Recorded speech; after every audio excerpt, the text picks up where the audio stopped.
Welcome to Azeroth United, a weekly podcast about World of Warcraft. My name is Denethar, and I am your host. Welcome, everyone. Thank you so much for joining us. It's Tuesday night in Azeroth, and we have a great show lined up for you.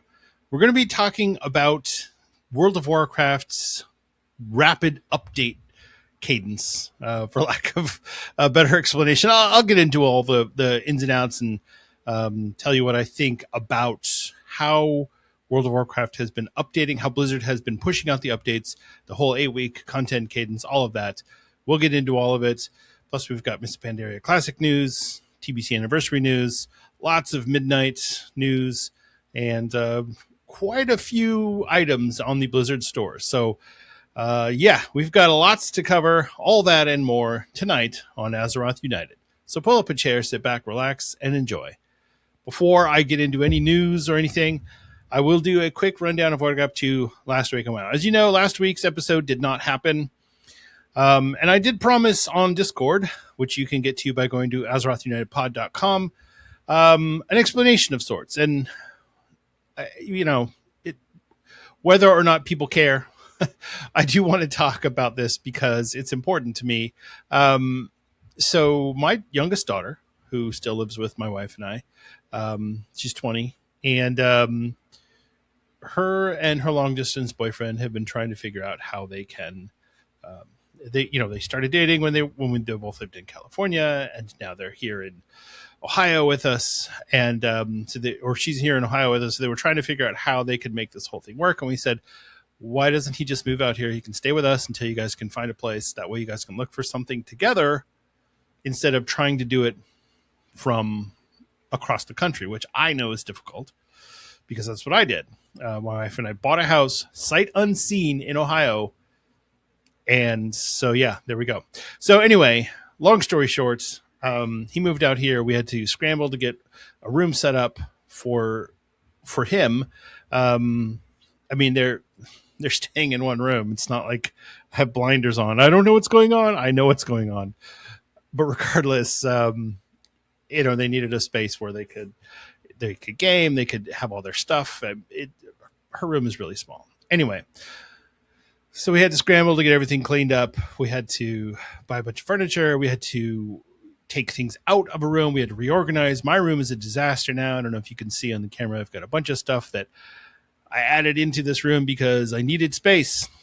On top of that, there's been an epic heat wave in the Midwest, at least in Cincinnati.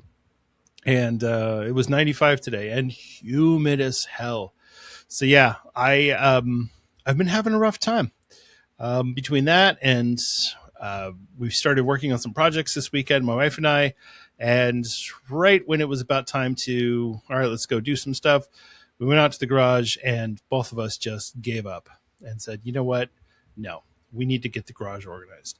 So we spent the entire weekend getting the garage organized. I've got 12 bags of trash sitting outside that I've got to slowly work into the trash pickup system. So there's a lot going on IRL. And, to be perfectly honest, I haven't spent a lot of time playing WoW. Very, very minimal. I will talk about what I did last week, though, because, all right, so last week in Classic TBC Anniversary, the Phase 2 launched. So that's the Serpent Shrine Cavern, Tempest Keep, Phase 2 content update. And so we were getting ready for it. And as I mentioned in the last episode, I was trying to get my attunement finished. Well, I waited until the last possible moment, which was 2 weeks ago. Before raid night, I ran a Shattered Halls, got it done. And so I was able to go in, kill Mag Theranon, get credit for the quest, and all was good. So I'm attuned to Tempest Keep, attuned to Serpent Shrine Cavern. Everything is good. So after all that was done, though, I just didn't feel right. Things just didn't settle. I didn't feel good about what I was going into, and I had thoughts about just quitting outright and saying, forget it. I don't want to do this anymore. And then I realized it's not that I don't want to raid. I enjoy raiding. It's a lot of fun. I don't enjoy being an officer in this guild. So I went to the guild master.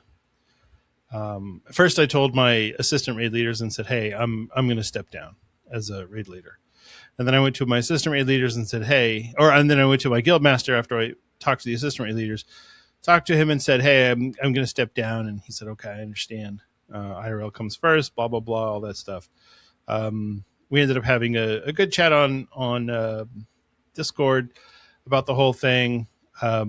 My loot assistant raid leader got promoted to the full raid leader, and then the personnel raid leader got moved up to the loot raid leader, just shuffling around. Anyway, the point is I'm no longer an officer, which is a load off of my back. I don't feel like I have to do certain things and perform in certain ways, which was really honestly kind of frustrating and not happy.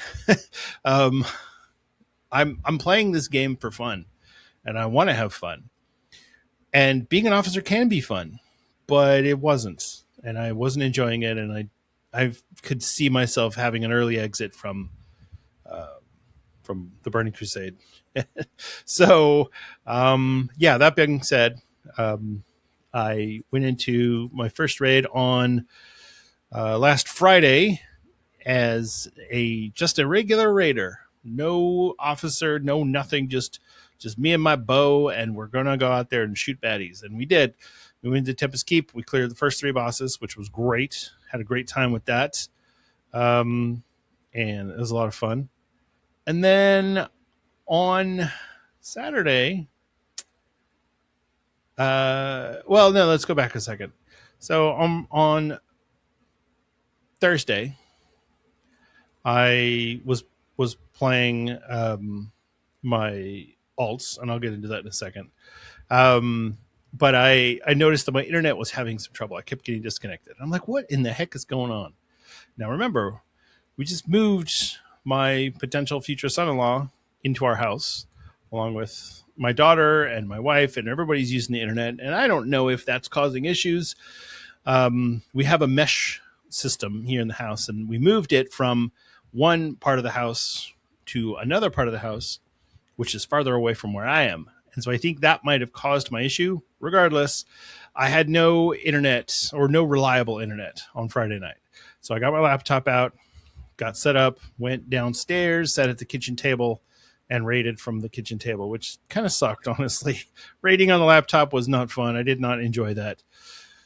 Saturday, my internet was fine. Everything was good. And then we were doing Hydros pulls, and my internet started acting up again.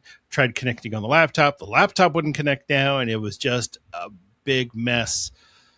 So I had to leave, and that sucked. So they had to replace me in the raid. That was unfortunate. So I called Alta Fiber right away, and I was like, look, I need another mesh unit for my internet. And they said, yeah, we have to send somebody out to set it up. And I'm like, I know how to set up a mesh system. Just let me get it, and I'll set it up. No, we have to send a tech. So I've got a tech coming on Wednesday, tomorrow, as I'm recording this. Probably by the time you're hearing this, it'll already be set up for me. But so that was my week. The other thing that I did was I did bite the bullet, and I bought the boost. So I bought 2 boosts. I bought the Outland Epic Pack, one for each account. So I got a Druid boost and a Mage boost. It's really interesting because when you do the boost, the first thing you get is a quest to get everything set up. And then it's like, okay, go to Outland. I'm like, I'm level 58. I'm not going to Outland. I need to go do some things here first. And so I went and did some quests in the Western Plaguelands. I did some quests in Eastern Plaguelands, the Winter Spring, got all that set up. So I got to level 60, and that's about the time that my internet started crapping out on me. This was last week. So, and I've been busy. I have honestly not played since Saturday. So yeah, that was my week in World of Warcraft. I did play around with some housing today. After the servers came up, because I was like, oh, my wife was showing me something that she had built in her house. And I was like, oh, that's so cool. And I logged into my house. My house looks like shit compared to hers especially. And I was like, well, I don't know. Maybe I'll look at this another time. So, that was my week in World of Warcraft. I really want to get in and do some player housing, but it's definitely been rough. So, there you go. That's that's the week in WoW. For better or for worse. I mean, it was kind of chaotic. Honestly, there was a few moments there where I thought, all right, I guess I'm just done with everything. I'm just going to move out and go live in the country somewhere and have no internet and just farm and raise cattle but no, I did not. I did bite the bullet on the internet, and I said, okay, in the temporary, I'm going to go to Micro Center and pick up two 50-foot patch cables and a connector so that I could run cables from one end of the house to the other. So right now, in my hallway outside of my room, there's a cable on the floor from my computer into the mesh system on the other side of the house. So that sucks. But hopefully tomorrow the guy will come out, or the person, I shouldn't say guy, the person will come out and we will get the internet all squared away. But yeah, man, it was rough. This whole week has been rough. And there was moments where I was like, oh, I'm going to go record my podcast. And it's like, nope, this something else happened. Or nope, this whatever drama. And yeah, I just really did not enjoy that at all. So here you are. This is Azeroth United episode 137, a week late, so we're off by a week now, but it's how it goes. So maybe I'll throw in a bonus episode or something down the road, but to line things back up, it drives me crazy being a week off now. It's gonna wreck my brain, so I'll have to come up with some way to remediate that. But anyway, that's what I got up to last week in a while. So all right, let's move on to the forum post of the week. Okay. Our forum post of the week is actually a Twitter post, and I'm sure a lot of you saw this. It was on Wowhead. I saw it on Twitter first, but then I did read the Wowhead article, and at first it made me laugh, but then it made me sad, and then it made me just angry. And, well, we'll get into the whole thing. It started off with a tweet from this person who I don't even want to say their name because I feel like they're not a good person. But anyway, this person said, it's actually impressive how this company owned by a company worth over $2 trillion can't have a support system that doesn't just spew AI written bullshit back to me. How are you this fucking terrible dude? At Blizzard CS, at Blizzard Entertainment, at Warcraft. Now, the tweet in question is about this person who got banned for using bad language. And obviously he was frustrated by that because there's a language filter. And so if you're in WoW and you're playing World of Warcraft and you tell somebody, oh, you're so fucking stupid, or I'm going to beat the shit out of this horde in World PvP, whatever, right? You're not being overly offensive, but you are using a swear word. Nobody really thinks about that in terms of, hey, maybe I shouldn't do that. Maybe that's a bad thing.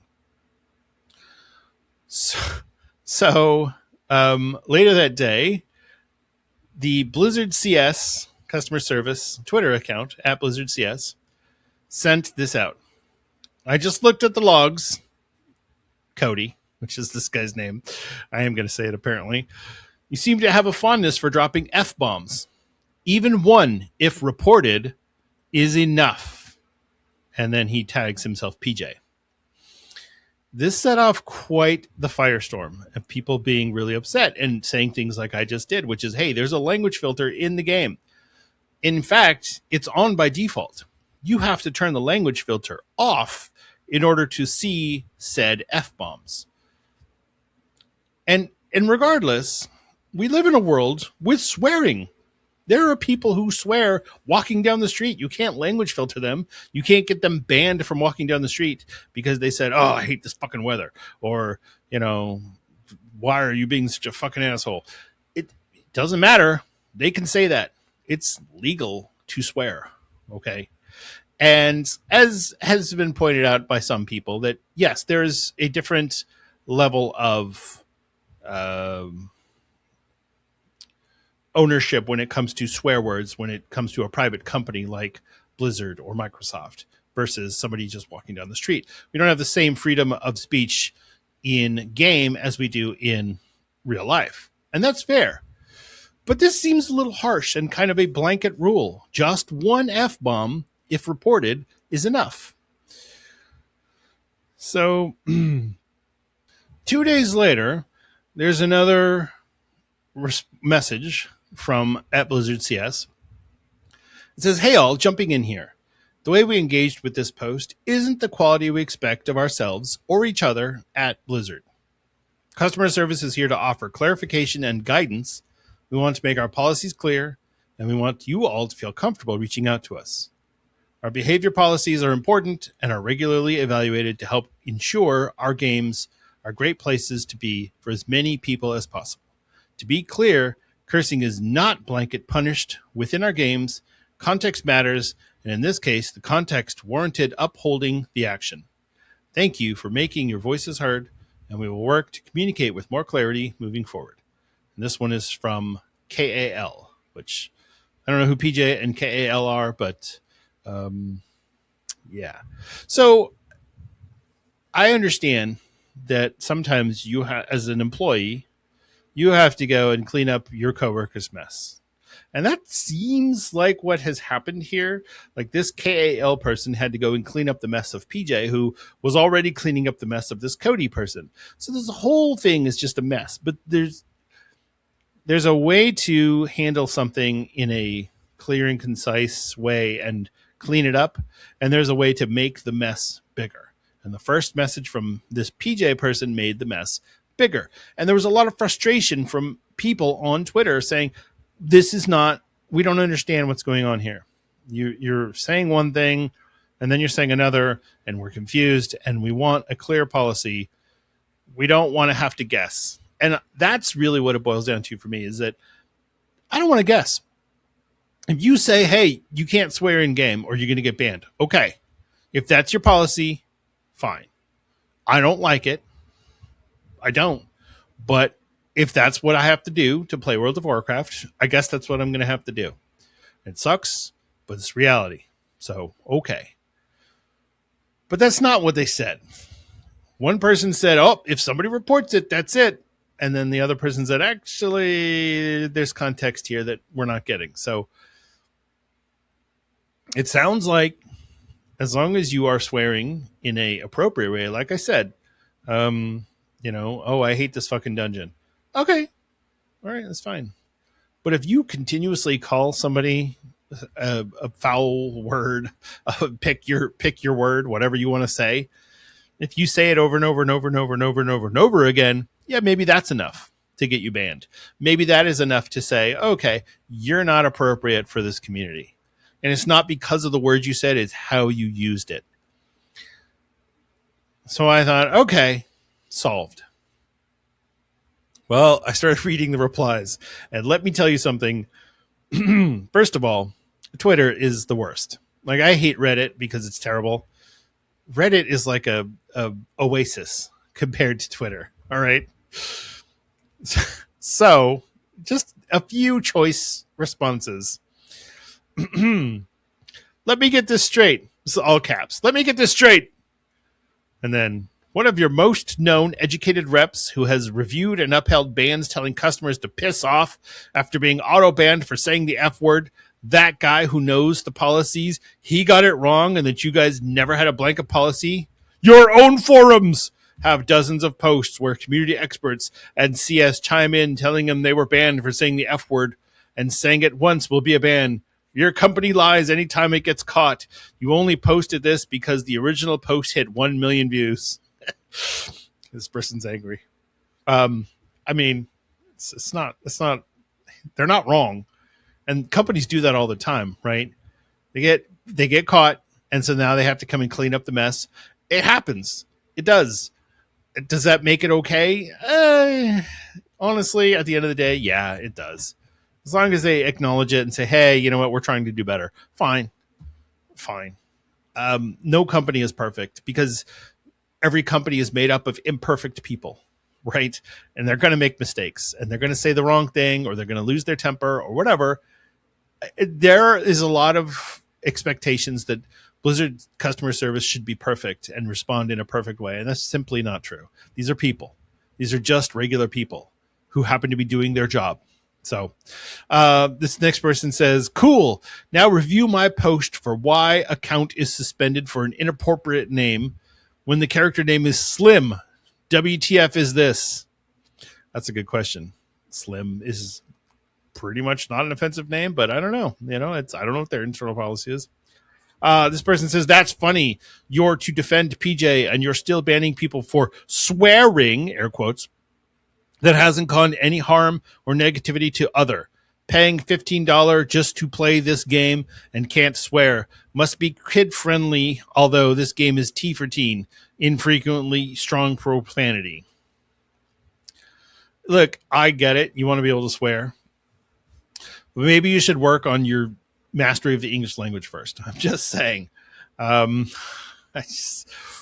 of these are really tough to read. How many times does he have to do this before he gets rightfully terminated? I don't think anyone likes him, and this is an obvious pattern of behavior. How many times are you going to apologize for him before you lock the hell in and address the problem?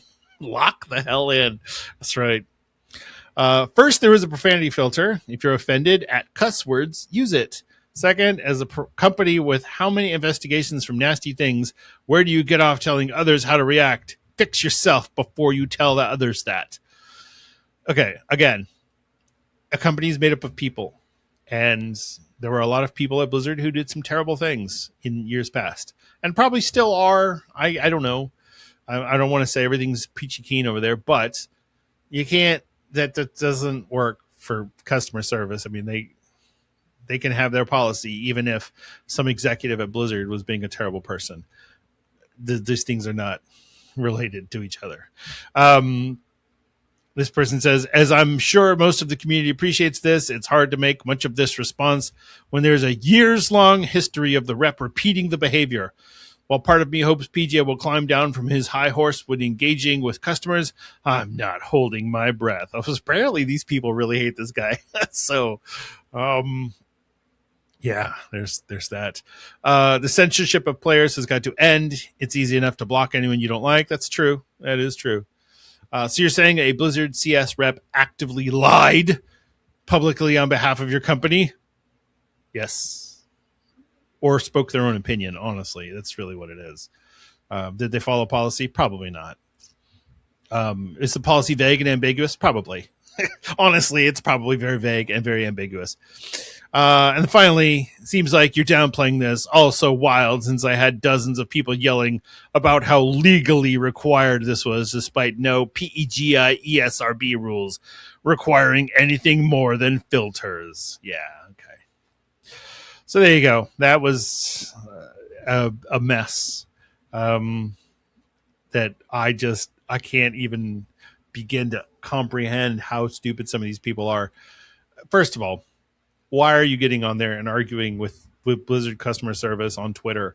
What is your end game here? Like, what is your goal? Are you trying to get them to go, you know what, Beehive 96384, you're right.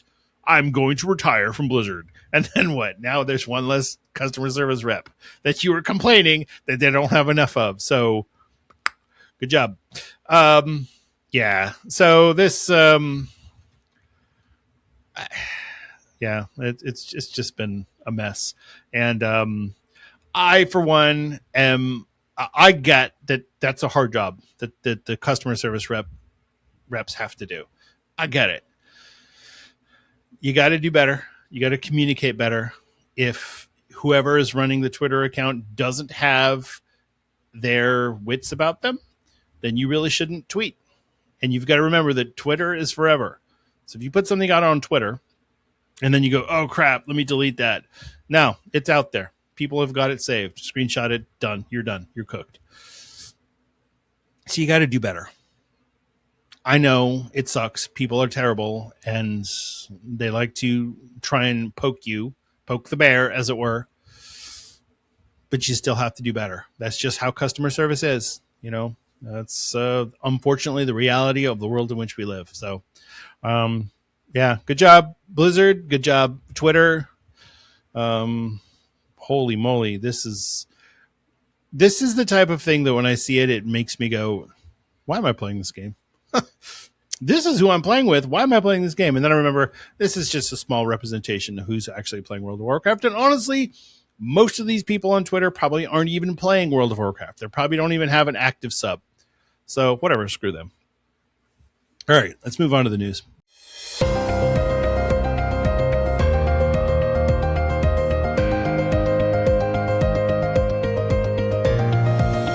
It's time for the news. In Blizzard news, so the first thing that we're going to cover is that Blizzard dropped a bunch of stuff on the store. And I'm not talking like, oh, World of Warcraft is 30% off. No, like actual items that you can get. So first off, we're going to start with the World of Warcraft Sulfuras Hand of Ragnaros figurine. This is a Hand of Ragnaros, the two-handed mace, the legendary item from Vanilla. It is a little plastic figurine thing with LED lighting that you can get. It's $250, and it is pre-order, so it won't ship until August of 2026. But honestly, it's kind of cool. It's kind of cool. It is 9.7 inches tall, 7.9 inches wide, 5.7 inches deep. If you're not sure, guys, how big 9 inches is, then it's about the size of a bottle of beer, the height of a bottle of beer. Just, giving you a little framework, because you might not know what 9 inches is. Just saying. So yeah, you could get the Sulfuras Hand of Ragnaros figurine for $250. Like I said, it's pre-order, and I don't know how many there are, or if they're going to make based on the pre-orders. Who knows? But you got $250 rolling around. This thing is pretty cool. Speaking of, there's also a World of Warcraft Lich King Elite figure. This is a Arthas action figure. It's 7 inches tall, which you guys are probably more familiar with 7 inches. $70. This is actually available now. It has ultra articulation with up to 22 moving parts for full range of posing and play. So you can have Arthas, with your Barbies or whatever you want to do. Includes the Frostborn sword, 2 alternate unmasked head portraits with hair, 4 alternate hands, and figure display base. Includes a redemption card that unlocks 4 transmogs. This is the back pieces that we've already gotten. It's just a recolor of them. Code supplied in the product packaging. So get your World of Warcraft Lich King Elite figure action figure. It's not a doll. It's an action figure. Okay, $70 action figure. Next up is the World of Warcraft Helm of Domination statue. This is $220. This is also a pre-order item and will also ship in 2026. It is 9.4 inches tall, has LED light components that runs off of AAA batteries, which are not included. For $220, you better include the fucking batteries, yo. Yeah, and this one's really cool looking, but I wouldn't spend $220 on Helm of Domination. That's no. If I was going to get one, I would get a full size one that I could put on, and cosplay as Bolvar. Yeah, a bunch of other things on there. The World of Warcraft Frostborn sword bottle opener for $25. The World of Warcraft Lich King keycap set for $85. World of Warcraft Lich King desk mat for $35. And then the World of Warcraft Frostborn Hungers t-shirt for $45. Illidan the Betrayer t-shirt for $45. And How Big Is Your Sack? Showing your bags in World of Warcraft for $45. Those are all available now on the Blizzard store. I will put the links in the show notes if you are interested in this. The only thing that I saw that I was like, I might actually get this is the Frostborn sword bottle opener for $25. I might actually get that. If you see me at BlizzCon with a little 6-inch Frostborn, that's because I bought it for $25. So there you go. That's all available now on the Blizzard store. All right, let's move on. Mists of Pandaria Classic Phase 5 was announced for June 2nd. Now, this one, first of all, here's what's coming. New zone, Timeless Isle. Okay, we know that. New faction, Emperor Shohao. Okay. Rathian's final quest for the legendary cloak, right? New raid, Siege of Orgrimmar. Yes, indeed. 5 new world bosses, PvP Season 14, Celestial Dungeons Season 3, Season 3 Challenge Mode Dungeons, Diamond Mode, and the Proving Grounds. Now, here's the thing about this particular announcement and information. Blizzard put out the roadmap that we've all been kind of religiously looking at and going, when is everything going to launch? So they put on the roadmap that Phase 5 of Mists of Pandaria Classic was scheduled to launch in summer of 2026. Summer. June 2nd is not the summer. Summer is June 21st. Okay. So this is almost 3 weeks before the start of summer. So can we even trust the roadmap? Is Blizzard just cranking things out earlier? Are they accelerating the timeline of Mists of Pandaria so they can announce Warlords of Draenor, or so that they can announce Classic Plus, or so that they can announce something else? Maybe we're going to get the Titan Forge servers like they have in China. Who knows? Who knows? But June 2nd seems a little early. So let's think about this from a time standpoint, okay? From Phase 3 to Phase 4 was 16 weeks. From Phase 4 to Phase 5 will be 9 weeks. And then Phase 5, so the Phase 3 raid will have been the primary content, this Throne of Thunder, for 25 weeks. If we go 25 weeks out from Siege of Orgrimmar, that puts us into about Thanksgiving here in the States. We could go a little longer and go until, beginning of 2027, and then potentially get a Warlords of Draenor, or maybe they skip Warlords and go straight to Legion, or maybe, who knows. But as it currently stands, it feels like Mists of Pandaria Classic is just going to run out the course, and that's the end of it. It's the final phase. This is it. So I don't know. It feels like it's sad. So many guilds have quit because they just don't care anymore. People feel like, why would I put time and effort into this if I don't know what I'm going to get out of it? And honestly, yeah, okay, so you're going to get the friends we made along the way. Yes, that is true. You'll get that. But aside from that, you're not getting anything because this is probably all going away. It's probably all going to go away in some capacity. Now, I talked about my thoughts of what Blizzard could do at the end of Mists of Pandaria Classic and how they could kind of save those servers. They're not going to do any of that stuff. They're just going to have it pitter away, and maybe there will be an era server. Who knows? I can't imagine they're going to transfer those characters to retail, but something. They're going to do something, but I don't know what it is. And I tell you right now, people aren't going to like it. Whatever it is, it's not going to be popular. So it's unfortunate. From the release of Phase 5, Siege of Orgrimmar, until BlizzCon is going to be 15 weeks, actually. So just under 15 weeks. So in 4 months, we'll know what the deal is. I'm hoping we'll know. We still don't know for sure that that's even going to happen. Blizzard could just be like, oh yeah, we'll have a classic announcement next year. It's just weird the way they're stringing people along. And the population, meanwhile, is getting lower and lower. It was sub 50,000. So yeah, that's where we are. I mean, think about the hype from 2019 until now. This is where we are.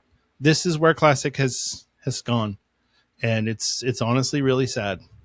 I've talked to a lot of people who were like, oh yeah, Classic was so great. I made so many friends. It was so good. TBC was great. Wrath Lich King was great. And then Cataclysm. And then yeah, exactly. That's what happened the first time around back in 2010 or whatever. People were like, oh yeah, I don't want to play this anymore. So, what was Blizzard's plan? They didn't have one. And this is what I've been saying, is that they're just making this up as they go. And so now they're forced to try and come up with a solution. And their solution is Classic Plus. and or whatever they're going to call it. And if they launch Classic Plus and they say, hey, it's going to cost you $50 to play Classic Plus, if there's other options out there like Warlords of Draenor to Legion or Wrath of Lich King Anniversary, people aren't going to pay the $50. So that's why I've been saying, don't expect Wrath Classic or Anniversary. Don't expect Warlords of Draenor. Expect all of this to just go away. And then Blizzard's going to launch Classic Plus. And we're going to have to pay whatever the expansion cost is. That's what we're going to pay. So there you go. Miss Pandaria Classic Phase 5 will launch on June 2nd. Oh boy. Okay. Anniversary. TBC Anniversary. So like I said, Phase 2 launched last week, which was really cool. It's a lot of fun. Those fights are easier than I thought. I mean, still, we wiped a few times on the Kael'thas fight, but honestly, it's not bad. It's a lot easier than I was expecting. You know, the post nerf, it really is post nerf. So, but somebody made it even easier. So the guild's progress on Spine Shatter EU cleared all Phase 2 content, Serpent Shrine and Tempest Keep, in 58 minutes. So not only did they kill everything, they made it from one raid to the other in 58 minutes to clear all content. Bosch, Kael'thas. The Kael'thas fight alone must have taken them 10 minutes. 58 minutes. That's insane.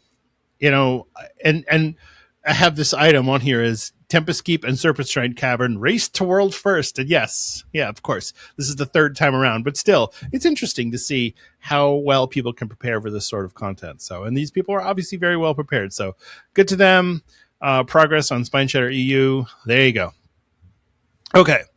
There's two other things that I wanted to touch on, and these are both kind of nebulous, whatever. The first one is that there's a new toy that was found on patch 12.0.7. It's called the Photo Finisher. It says, beckon a bronze whelpling to capture victorious moments against epic foes. This toy can be cast anytime the player enters a raid and has no cooldown. Once activated, it will grant a buff for 1 hour that should summon a bronze whelpling to take a screenshot every time the player defeats a raid boss. While this is an excellent idea in theory, on the PTR, the whelpling doesn't seem to show up on every boss encounter. In fact, in our testing, we defeated around 10 raid bosses, and the whelpling showed up to take a photograph on less than half of them. So was that 4? Less than half? 4?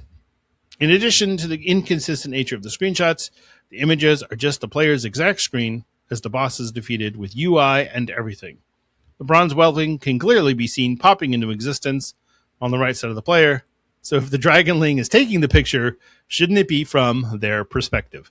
Being able to control the Dragonling's perspective and removing the UI from each screenshot will go a long way to making this toy much more interesting. I mean, yes, I agree. Because honestly, there's add-ons that will automatically take a screenshot anytime you kill a boss. So this isn't anything new. But it is a cool idea. And maybe this is something Blizzard can improve in the future. Who knows? But yeah, I used to have one of those. And then I went back through my screenshots and I was like, what are all these screenshots of just raid UI? And then I was like, oh, these are all boss kills. Yeah, stupid. Anyway, so we'll see what the final form of this is with patch 12.0.7, which honestly, I'm expecting this patch 12.0.7 to come somewhere towards the end of June. So, we're probably about a month away at this point. So see how it goes. All right. The final thing is this little powwow that happened. So if you follow the streamer Zaryu, he's a WoW Classic streamer, does a lot of hardcore content and some other stuff. He seems like a really cool guy. He's not one of these streamers that you're like, oh god, this guy seems like such a jerk. He seems like a genuinely good dude. And maybe he's just putting on a really good act. I don't know. He seems like a really cool guy. So it says late last week, WoW Classic content creator Zaryu announced that he would be visiting Blizzard headquarters in Irvine, California. While Zaryu was unable to say why he was invited to visit, many in the community began to speculate that this could be related to the mysterious next chapter of WoW, known by the community as Classic Plus. So there you go. So there were 5 streamers that were actually invited: Zaryu, Esfand, Guzu, Savix, and Soda Poppin. Now, I don't really follow any of these other ones. I do watch some Esfand. Esfand he's definitely very elite player minded. He was one of these people arguing for pre-nerf raids because it would improve the longevity of Burning Crusade or whatever. I think he sometimes is a little out of touch with the regular person, but regardless, he does care a lot about World of Warcraft. I can tell by watching his stream that he really is invested in WoW Classic and the future of WoW. Anyway, so the 5 of them went to Blizzard headquarters. And says, while none of the streamers have disclosed the reason for their visit to Blizzard campus, all of these content creators have heavy involvement in the Classic community and have spoken out about what they would like to see in a future version of WoW Classic. But what exactly is Classic Plus? While there is much debate over what the future game mode could be, Esfand recently summarized his Classic Plus wish list. While many opinions vary, many in the community believe the Classic Plus should be an extension of Vanilla WoW, where the characters do not progress beyond level 60 and maybe the Dark Portal never opens. Many cite the Burning Crusade pre-patch as a great starting point with access to new spells and talents that help balance the specializations. I mean, we've talked about Classic Plus before, and I might do my Classic Plus WoW or WoW Classic Plus wish list at some point. I don't know. But the fact that Blizzard invited 5 Classic WoW streamers to their headquarters for some mystery visit, right? Now, if you want to talk to these people, you want to do interviews, you want to do whatever, play testing, all of these things, you can do them remote, right? You want to do an interview, you just get on camera and go. You want to, hey, check out this new beta or whatever. Send it to them. They can access it. Here's the login information. No, this is something in-house that is not allowed to be released at all. That's why people are thinking this is Classic Plus. So does that mean that Blizzard had them come out and try Classic Plus and give their opinions? Maybe. Does that mean that Blizzard said, hey, try Classic Plus. We're going to announce this at BlizzCon. We want you guys to be ready to say something when we announce it. I don't know. It's May. BlizzCon is not for 4 months. So why would they have them come out so early if they're announcing it at BlizzCon? And a lot of people have speculated that Blizzard is going to announce Classic Plus, and they'll say, yeah, it's going to be available in a year or 2 years. I feel like if they had these guys come out to their headquarters, this isn't, like I said, this isn't like doing stuff online. They flew them out. That had to be for a reason. And that reason has to be that they were playing something that's ready to go, or at least ready to test. You're not going to show them the development process. You're going to say, hey, here's the product that we've got. If you remember back in 2018 or whatever it was, when we got the Classic WoW beta and people were running around, level 30 was the cap. People were clearing Scarlet Monastery because they were so excited to be playing Classic WoW again. I think that's what we're looking at. So this story has kind of fizzled out because none of these streamers are going to say anything, and so everything is just speculation. But I think it goes a long way to say Blizzard is certainly up to something. And maybe that something is 4 months away. Maybe it's not. Maybe it's 4 weeks away. Who knows? Would it be silly for Blizzard to announce their big Classic WoW expansion early before BlizzCon? Yeah, it would be kind of silly, honestly. That's why you have BlizzCon, right? But 4 months seems like extra early. So I don't know. Maybe we'll see. There's a lot of reasons why this could have happened the way it did, but like I said, all we know is what we've seen, and everything else is speculation. So, all right, more to come on that for sure. But for now, we're going to stick a pin in it, and we'll come back to it at some date in the future. All right, let's talk about what's going on this week in World of Warcraft. It's a quiet week in WoW. Not a lot going on. The bonus event for this week is the Delves bonus event. You'll get the Sign of the Explorer buff, Delver's Journey Progress, Companion Experience, and Undercoins increased by 25%. You'll get the quest A Call to Delves from Archmage Aethys Sunreaver and Silvermoon. to complete 5 delves in Khazalgar, and you will be rewarded with a champion track delve item, which is not as good as it sounds. But, if like me and I've got veteran gear, champion track would be nice. So, there you go. The Delves bonus event. This one is really interesting to me because it gives you Delver's Journey progress, companion experience, undercoin acquisition increased. I feel like it should give you like bonus crests or something. I don't know. The sign of the Explorer buff seems kind of underwhelming. But regardless, this is what our bonus event is for the week. We also have the Pet Battle bonus event, which, again, I don't understand. If Blizzard is trying to get rid of pet battles, why are we still doing the Pet Battle bonus event? It makes no sense. It really doesn't. But you're going to get the Sign of the Critter buff. Battle pet experience gains increased by 100%. So if you want to go do some pet battling, you can. But really, the only pet battling you can do now is either A, battling pet masters, or B, other players. Used to be you would go and cool, I want this animal, this little companion. So you go and you do a pet battle, and it would bring in 2 other animals from the area, and you would I'm going to trap this one, and you get halfway through the battle and you get them weakened. You throw the trap at them. I got him. I still have to win the battle. It was fun. I actually enjoyed the pet battle acquisition of pets. Now you just go click on them. Done. You don't even have to play. So is the pet battle system going away? I don't know. It is kind of weird, though. Anyway, you can pick up the quest, The Very Best, from Archmage, Aethys Sunreaver, and Silvermoon to defeat 5 players to the final battle with a team of level 25 pets, and you will be rewarded with an ultimate battle training stone, which will move your pet up to level 25. So if you've got a cool pet, was level 1, just use your ultimate battle training stone, and 25. There you go. And finally, the PvP brawl for the week is Deep Wind Dunk. Can you even dunk? If you want to win this brawl, you're going to need to work on your skills because Dunk Ball has come to Pandaria. You'll race to claim balls from the map's center or northern or southern mines. Take them to your enemy's base and then go for a magnificent long-range shot or go all in for the dunk. When you zone in, you'll get the quest Something Different to win a PvP brawl, and you'll be rewarded with Conquest, Honor, and Marks of Honor. And there you go. That's what's going on this week in World of Warcraft. Like I said, it's quite a week.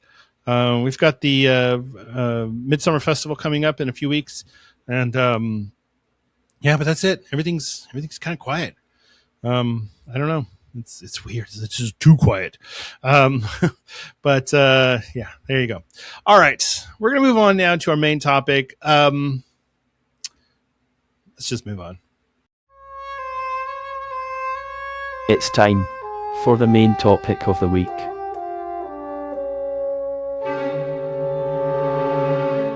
So I've put a lot of thought into this whole idea that WoW has too much content. A lot of people have been saying this. There's video after video after video, even some podcasts where they're talking about this idea that Blizzard is releasing content too fast and too much. And that's why things like patch 12.0.5 happened, because the dev team is behind and they're trying to reach or trying to keep up with this unrealistic patch cadence, and it's causing them problems.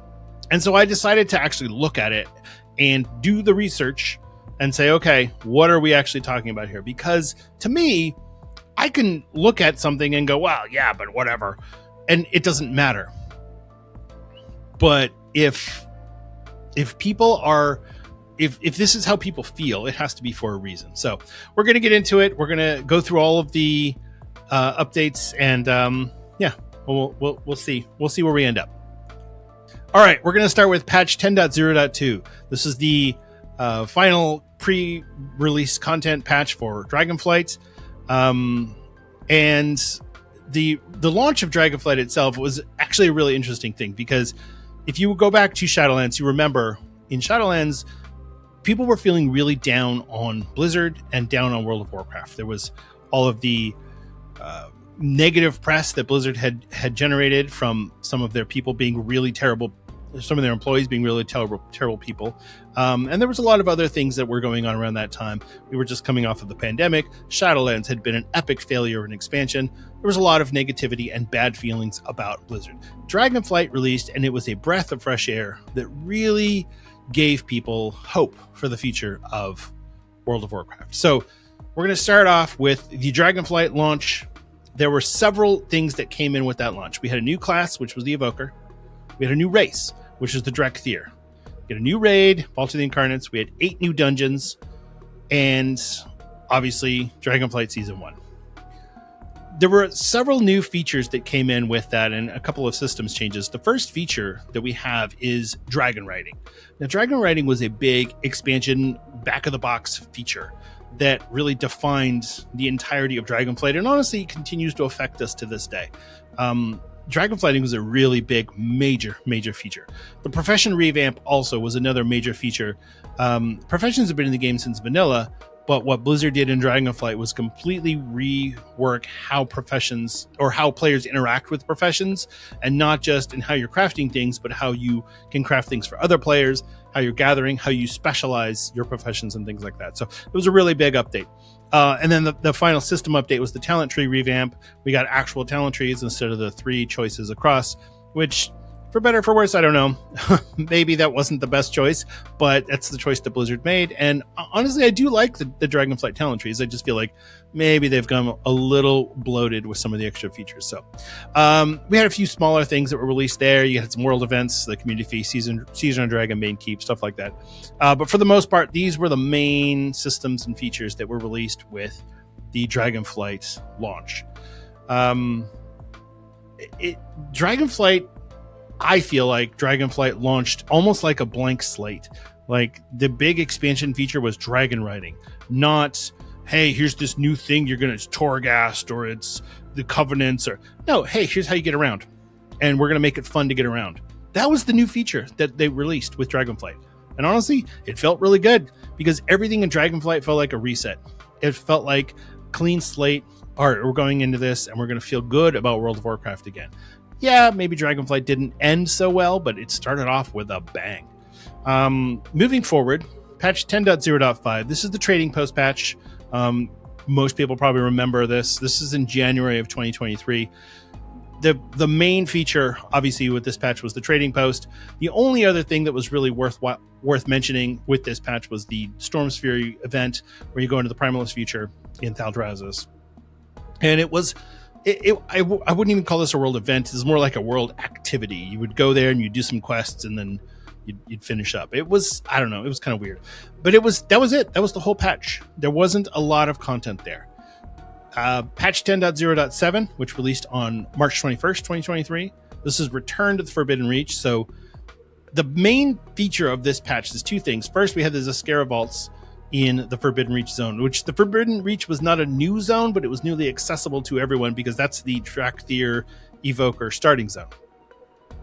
So we would go to Zeskara Vaults, you get your Onyx Amulet, which was a ring which would give you special abilities and buffed up your character. And this was a ring that continued on into Season 2. This is the start of something that Blizzard has been doing since Dragonflight, where you get a powerful item and it continues on into the next season, although it looks like we're going to be done with that as of patch 12.0.7. Anyway, we had a new faction, which is the Winterpelt Furbog. We had the Orc and Human Heritage Armor Quest, and the Monk class was made available to new races. This was the entirety of patch 10.0.7. Okay, that's all for the first season of Dragonflight. That's all the content. That's what we got. 8 weeks. Here we go. Moving on, patch 10.1.0, Embers of Neltharion. This released in May of 2023. Obviously, we had the new raid, the Aberrus the Shadow Crucible. We have our new Mythic Plus season, new dungeons available. The 2 big system updates in this one were the cross-faction guilds and the gear upgrade system. Now, I don't really feel like either of these are a big feature of the expansion. They're more like really good system upgrades, and they were great system. The cross-faction guilds still doesn't work quite right, but the gear upgrade system, we're still using a version of that today. There were a couple of big events, the Parak Assaults and the Researchers Under Fire, they had released. There was the Sniff and Seeking activity. We got the new faction of the Niffin. Obviously, Zaralek Caverns was the new zone. And all of that. So, again, a big update, lots going on, but not massive when you look at all of the systems and features that were released in that update. Patch 10.1.5, Fractures in Time. This was July of 2023. The big release here, there's two things. One, we had the Augmentation Evoker. Now, Augmentation Evoker, when it released, was busted as hell. I mean, it was busted. It's been busted. It's never quite worked right. It's either too powerful or too weak. There's no balancing it. The other big thing that was released here was the new Mega Dungeon, Dawn of the Infinite. Now, we didn't know this at the time, but this is apparently going to be the last Mega Dungeon because Blizzard doesn't want to make Mega Dungeons anymore. It's fine. We got a new world event here as well, which was the Time Rifts, which I actually really like the Time Rifts.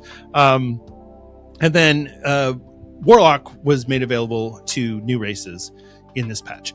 That's it. That's the whole patch. So, yeah, it's big. We got a Mega Dungeon. So, yeah, that's a big deal. But no new systems in here. Just the new Mega Dungeon and a new specialization for the Evokers. So, really big release. And this was weird coming in a .5 patch. I think that people were probably really surprised that we got a new specialization just in the middle of the expansion like this. Patch 10.1.7, Fury Incarnate. This was in September of 2023. The big feature here was the ping system that was released, a new UI feature, which is honestly really cool. The big event here was the Dream Surge event, which was great for gearing up your alts.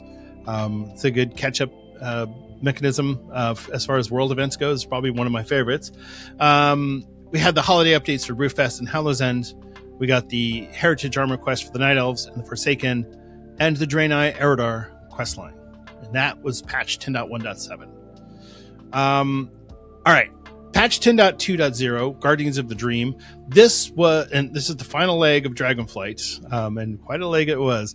This was released in November of 2023. We got Emergence of the Dream's Hope, Dragonflight Season 3 Mythic Plus roster.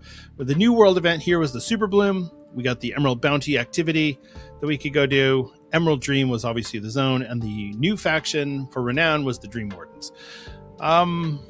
Yeah, this one was pretty relaxed for a major content patch. At the end of the expansion, I was expecting that there would be a lot more, but when I went through the patch notes, I was like, nope, that was it, and it was good. We had plenty to do. So I don't know. I thought this was a good patch. And then patch 10.2.5 Seeds of Renewal. This was January of 2024. So we get the follower dungeons, which is a new feature. Obviously, not a huge deal, but it is a new feature. It's probably one of the first new features that was added to Dragonflight since the trading post. Dynamic Flying was made available to all areas, and they changed the name from Dragon Riding to Dynamic Flying because that's going to give it a future going forward. Hearthstone Anniversary events, Azerothian Archives World events, and Love is in the Air updates for the holiday. So that was patch 10.2.5. Moving on, patch 10.2.6 was the Plunderstorm patch. So we got Plunderstorm released, and that was just completely out of the blue. I don't know how long they worked on Plunderstorm, but it was good. Whatever they did, I mean, obviously they had to do some tweaking with it, but it was a really good, very popular release, and people were really happy with it. And then we had Season 4, which released a few weeks later on April 23rd. And then we got patch 10.2.7, which is the Dark Heart patch, May of 2024. The big game mode here was WoW Remix, Mr. Pandaria, which nobody really knew what to expect, and then it launched and we were all like, oh, this is awesome. I love it. Other things here, Hunter Pet Stable Revamp, and Troll and Draenei Heritage Armor quest lines. That's Dragonflight. So this is where the 8-week content patch cadence was invented and created and worked through. And I think Blizzard looked at this and went, oh, okay, this works. Let's keep going with this and let's see where we can get. One thing that I will say is that the last bit of Dragonflight, where you go into Plunderstorm and then Mop Remix, it did take a while, but because we were doing stuff, nobody was complaining. It was like, hey, I'm done with Mythic Plus. I don't want to do Season 4. I'm going to go do Mr. Pandaria Remix. We had something to do. they gave us enough content that we were satisfied. We were happy with what we got. All right, let's move on to the War Within. Now, right off the bat with the War Within, there's a lot more going on here. And I think for people who maybe don't remember everything that happened in the War Within, sometimes when you go back and you look at this stuff, you go, wow, there really was a lot of stuff. The big back of the box feature for the War Within was Delves. Delves was a huge feature, and it still is to this day. Delves is probably one of the most successful features they've ever launched that wasn't in the original game. So this is really huge. We got the new race, which is the Earthen. We got a new raid, which is Nerebar Palace. 8 new dungeons. A new battleground, which is Deep Hall Ravine. There were 10 Delves released. And then the War Within Season 1 Mythic Plus. New hero talents. So this is a new system that was added in. Hero talents was a way to continue on the talent trees without just giving people 10 more talent points, which I think was actually really smart.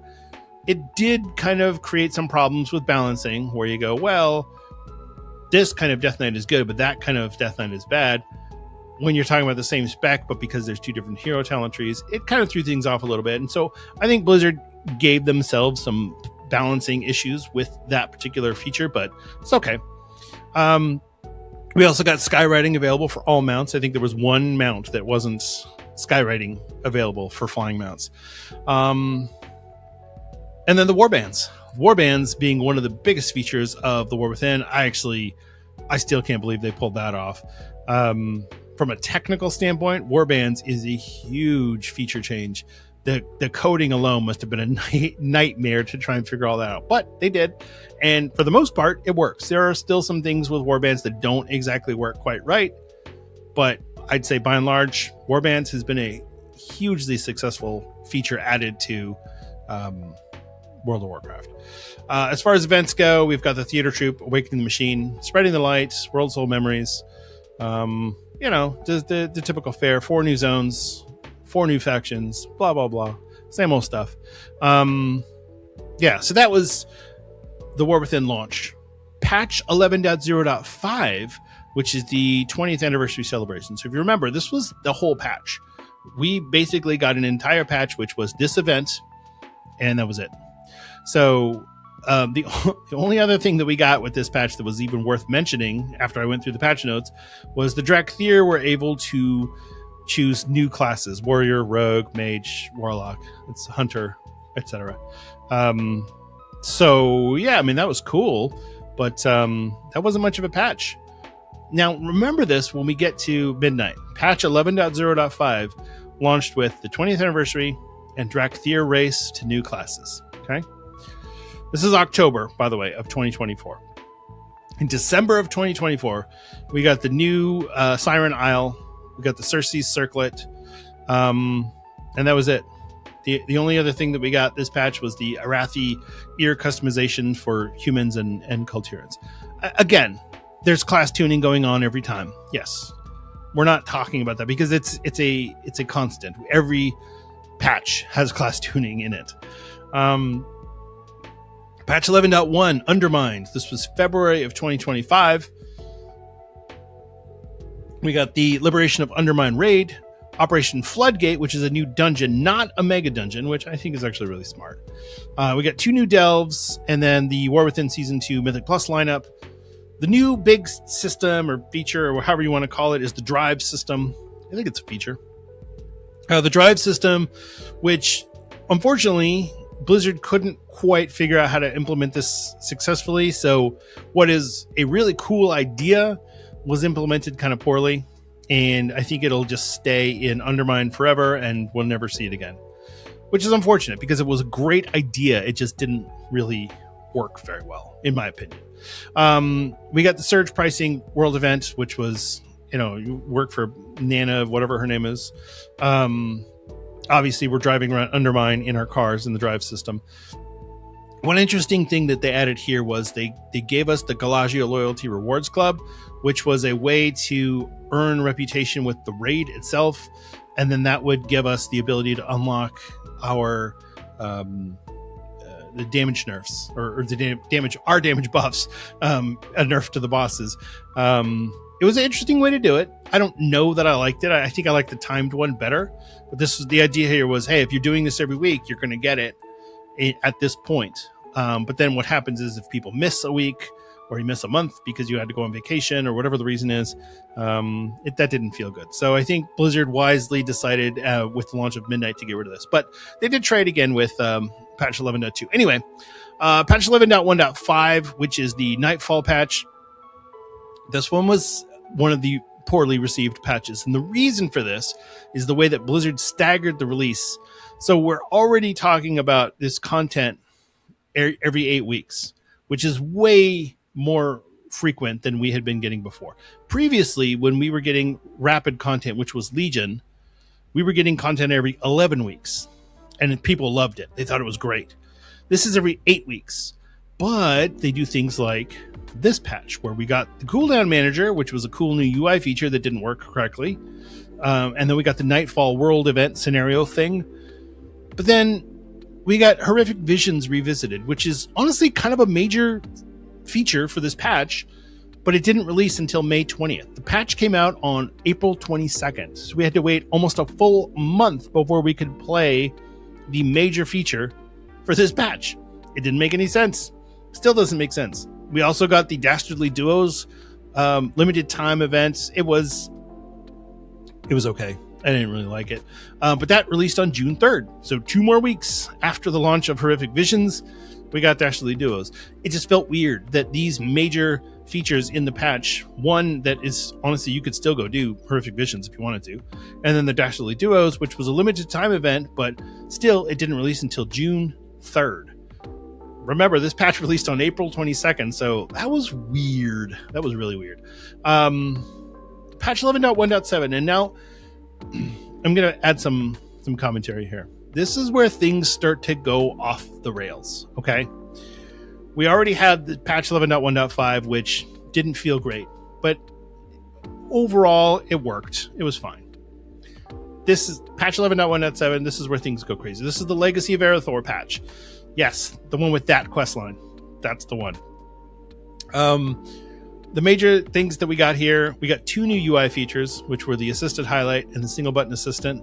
Yep, that was like the main system that was added in this patch. We also got lore walking, which was a cool new feature to allow us to experience stories from World of Warcraft lore through quest chains. A lot of the quest chains are recycled quests. Some of them are new.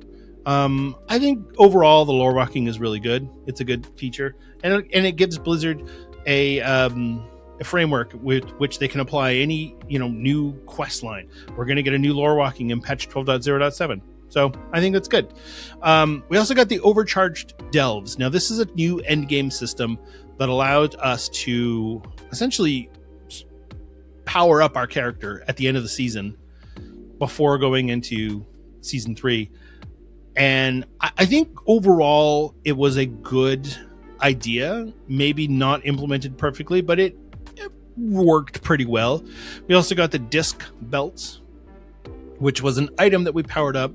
This is the first one that we've gotten since the Cersei Circlet. And I don't know, I liked this one. This one, the disc belt was good.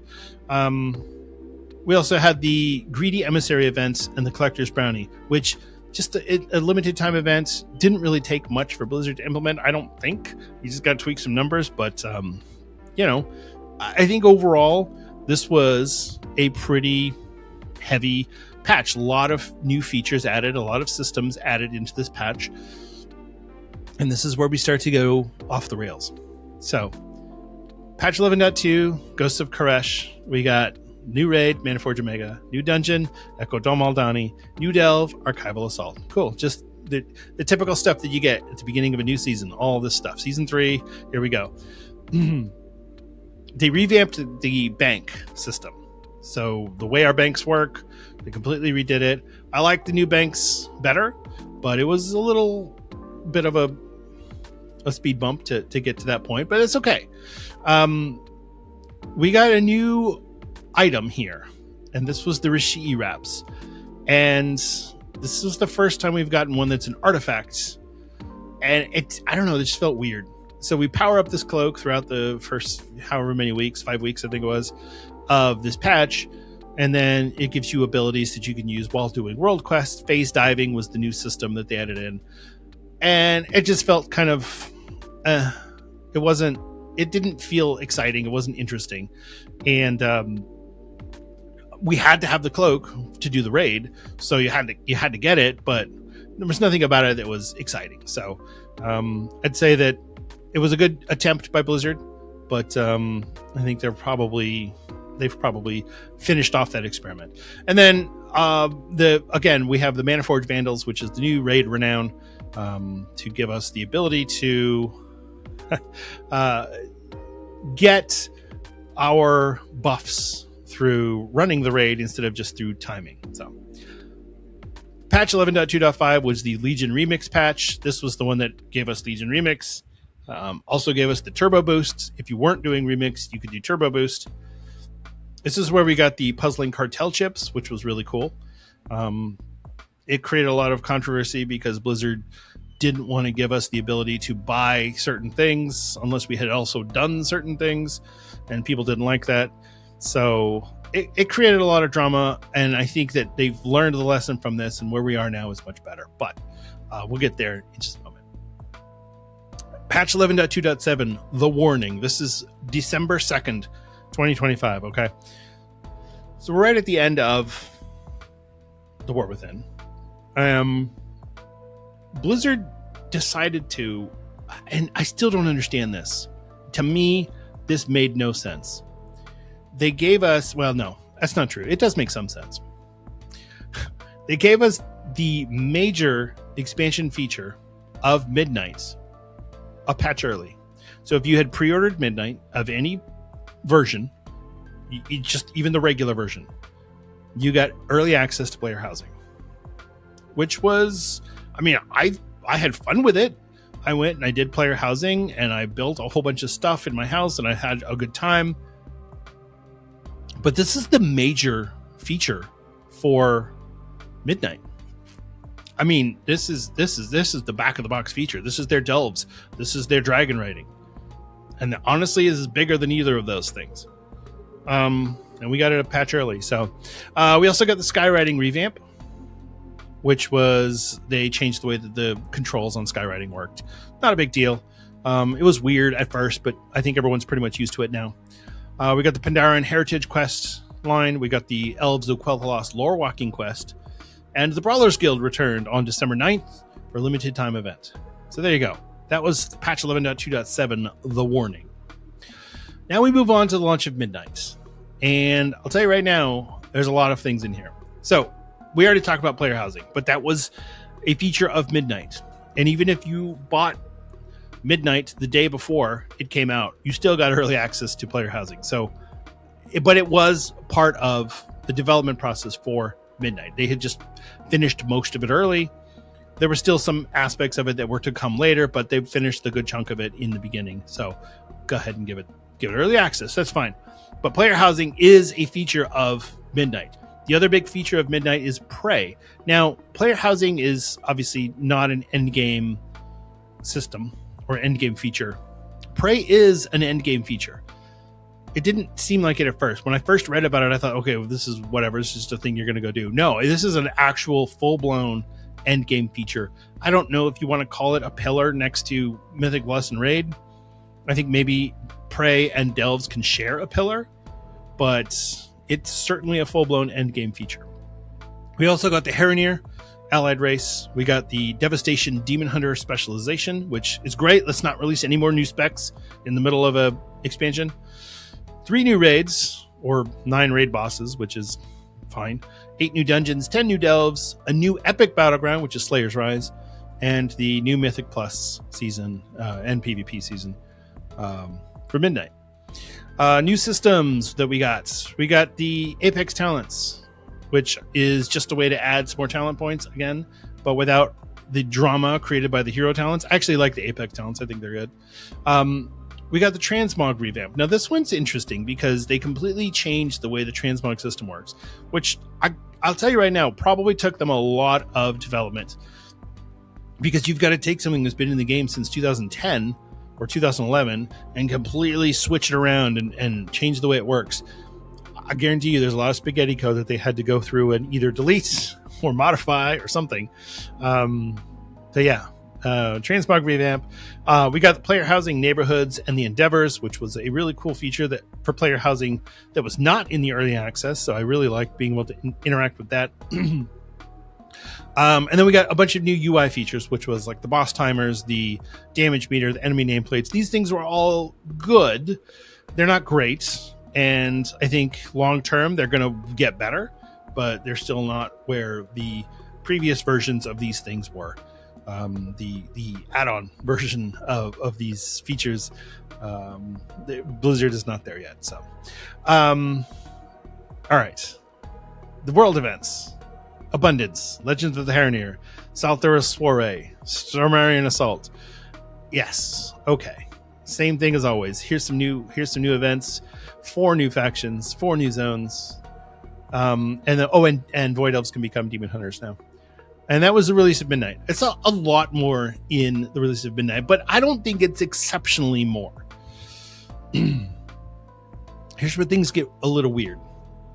Blizzard dropped not only a new feature, which is the ritual sites, a new full-blown world event, which is the Void Assaults, a new PvP event, which is the core duels, a new world activity, which is the Abyss Anglers, and a new endgame system, the Void Forge, in patch 12.0.5, Lingering Shadows. Now, this released in April, last month, as you're listening to this, or as I'm recording this. Who knows when you're listening to it? Maybe you're going back and listening to my back catalog 10 years from now. I don't know. Now you might think, well, that's not that much content. You're right, it's not. But let's go back. Dragonflight, patch 10.0.5, which was the first medium content patch of Dragonflight. Here's what we got. The trading posts and the Storm's Fury world activity. That's it. Patch 11.0.5. The first medium content patch of The War Within. WoW's 20th anniversary limited time events. And Drakthir are able to choose new classes. And let me remind you what we got in patch 12.0.5. A new feature, Ritual Sites. A new endgame system, the Void Forge. A new PvP event, the Core Duels. A new world event, Void Assaults, which honestly is kind of a big event. It's not a small thing. And the new world activity, Abyss Anglers. This is 5 things that we got in this patch. 5 major things. Well, major-ish. I mean, Decor Duels, but still, the point is, Blizzard put development time into all of these features, and I know it's not like it's one guy going from all 5 of these things and scrambling because now there's too much. I get it. But when you think about the beginning of an expansion, there's still a lot of bugs to work out. There's still a lot of things to let settle in and let people just kind of work through. What's my new endgame route going to be? You know, how do I know what to do? Oh, I would go from Prey and World Quests and then Delves and then blah.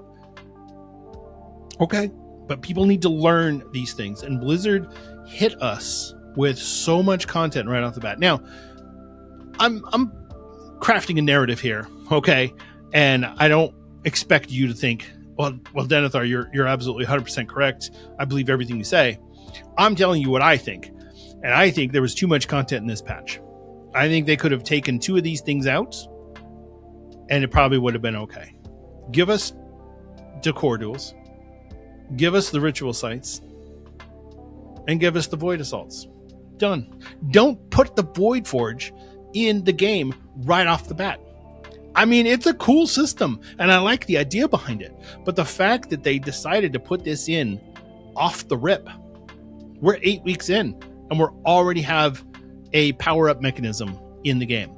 Now, I get it. Once you've done it, people are going to expect it. Sure. Okay, that's fine. But this just feels forced. And it showed. Void Forges were broken. Decor Duels were broken. Void Assaults were broken. Abyss Anglers was broken. The only thing that wasn't flat out broken was Ritual Sites. And that's honestly the best feature in the patch. So I think that Blizzard is releasing a decent amount of content for what they've been doing. Sometimes they go a little overboard, and it shows. Patch 11.1.7, Legacy of Arathor. There was too much released in that patch. We got 2 new UI features. We got the catch-up mechanism for the overcharged delves. We got the disc belt. We got lore walking. We got the greed emissary, the collector's bounty. That's a little much for a .7 patch in the middle of the expansion. Maybe pull some of that back. Especially because you had already done a staggered release in patch 11.1.5 with the horrific visions and the dastardly duos. So what I'm saying is, I wish that Blizzard would just release things when they're done. Do the 8-week content patch cadence. That's fine. I actually like the 8 weeks. But don't give us content that isn't ready every 8 weeks. If they had just said, all right, guys, we're going to get ritual sites and we're going to get abyss anglers, and that's patch 12.0.5, nobody would have complained. Nobody would have lost their mind. But because they offered Voidforge and then it released it broken, people got upset. If they had never said Voidforge, if they had not put that quest in the game, if it hadn't been a thing, if they had just said, hey, we're going to launch this thing when it's ready, it would have been fine. And nobody would have complained. So, with that being said, patch 12.0.7, Revelations, which we don't know the release date yet, probably sometime at the end of June. Probably. I don't know. We've got a new raid, Sporefall, that's releasing. It's a one-boss raid, but still, it's a new raid. We have a new endgame system, a second endgame system, the Omnium Folio, which is going to give us the buffs of things like the disc belt or the Onyx Amulet or the Cersei Circlet without having an actual item that we have to equip. I actually think that's a really cool idea. Is it going to be ready in time? Who knows? Probably not.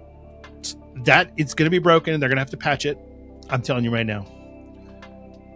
We also have this new Void Assault Escalation feature that's going to send us to 2 new zones with world bosses there and a heroic world tier in those 2 new zones. Do you think this patch is going to launch smoothly? Honestly, do you think it's going to launch smoothly? Because I can't imagine that this patch is going to launch and everyone's going to go, wow, Blizzard nailed it. They got this just right. No, it's going to be a disaster because it's too much content. We also get the troll lore walking, but whatever. And they're setting us up for patch 12.1 with the Zul'Jan questline, which I didn't even get into that, but so is there too much content right now? I think maybe there is. I think Blizzard is just they've dialed in on this 8-week patch cadence and they've decided what they want to release there, but they don't have this whole idea of, hey, this doesn't look like it's going to be ready in time, let's not include it. And maybe that's the case. Maybe patch 12.0.7 also had a new delve that they were going to release and a new housing competition and a new whatever, and they decided not to include that because they realized, hey, this isn't going to be ready in time, let's not release it with 12.0.7. So we're not even going to announce it as a feature of this patch. Maybe that's the case. We don't know what we don't know. I'm just worried that we're going to have a repeat of 12.0.5. That's my concern at this point. Now, 8 weeks is fine. 8 weeks is A-okay. Just pull back on the amount of content you're giving us. We had 2 big things that we got in patch 10.0.5 and in 11.0.5. We don't need a whole bunch. We're still having fun at the beginning of the expansion, checking out all this stuff. People are still finishing up quests. They're still doing their praise. They're still doing their, the Hall of Fame for March on Quel'Danas just closed. Okay.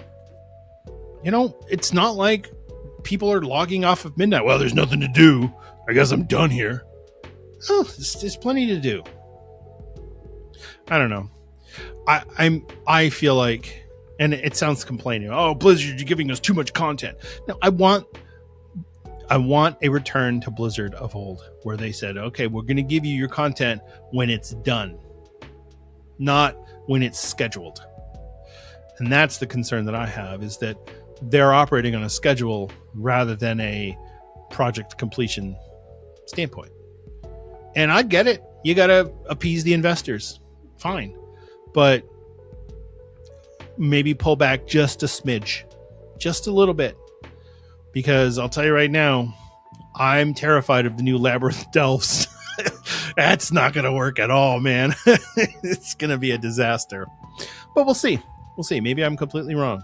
Maybe 12.0.7 will be flawless, and you guys can all laugh at me, and I will take that. I will let you all laugh at me, and I will swallow that pill, because you know what? I'd rather have a smooth release than be right. So, there you go. All right. That's going to wrap up our show for today. Thank you so much for listening and for watching. I really do appreciate it. It is always a pleasure and a privilege for me to get on this microphone and speak to you. If you're enjoying the show and you'd like to help us out, you could consider leaving us a 5-star rating or review on Apple Podcasts or Spotify. This really help out with the distribution. So if you are inclined to do so, we'd be very grateful. And if you leave a review or a comment, I will read them on the air. If you're watching this on YouTube, you can help us out by giving us a like and a comment and a subscribe. Those all really help out as well. Although, as I've said before, the YouTube algorithm is a disaster, and I don't know that it actually works. I think it's just throwing random stuff up on your screen. So, the other way you could help us out is by joining our Patreon. Patreon is where people can give their IRL money to help out with the production costs for the show. You can get there by going to patreon.com/Azeroth United, or by going to our website at AzerothUnitedPod.com. There are a few different tiers of memberships. We have our free tier, which you can just get on there and show your support. And our top tier, which is our friend of the show. I do want to thank our friend of the show patrons right now. That is Stuglife, Delio, Greybeard, Raven, Azerin, Agro Management, and Luch. Thank you all so much for your support. You definitely help make Azeroth United possible. And we have a new patron, a new free patron. This is coming from WoW GG Guides. So thank you for joining. I really do appreciate it. And yeah, you know, everyone's welcome. Just jump on in. It's free. You just join, and you don't have to interact with anything or do anything. You can just be there. And if an update does go out, you'll get it. So that's cool. And I generally don't have things that I've created like, oh, you have to be a paid patron to see this or to see that. I might at some point add stuff like that in, but right now everything's just available. If you're on there, you get whatever I put out, you're going to get it. Patreon has been doing this whole thing where they're trying to turn it into like a social media thing. And I don't know how that works, and I haven't figured it out yet. So I might look into that at some point, but I'm already not using Twitter. So guess I'm not going to use Patreon as well. So I don't know, but we'll see. Yeah, that's it's the fun stuff. And I think that's it. So thank you again for listening. I really do appreciate it. Remember to be good to each other out there. That's a real person on the other side of that keyboard. And, you know, I'll tell you, I was talking to my wife the other day, and I said, you know, it pains me to admit it, but the classic WoW community has gotten so mean. I've seen so many posts on Reddit or the WoW forums about people just being horrible and nasty about loot and about just everything in general. And it's really frustrating because, you know what? I love playing WoW, and I really love classic WoW, but I don't like that the community is so mean. So, you know what? Do your part and just smile and be nice. And remember, we're all here to have fun. This is a game. We're supposed to be having fun. So, you know, if somebody doesn't do things perfectly, or if somebody else gets your piece of loot, it's a game. Just smile and nod and go, okay, well, I'll get it next time. You know what? I still don't have my hourglass. Whatever. It's not a big deal. It's a game. This is a video game, and I'm here to have fun. And if I'm not having fun, I'm doing it wrong. So, all right. Take care. I love you all, and I'll see you in Azeroth.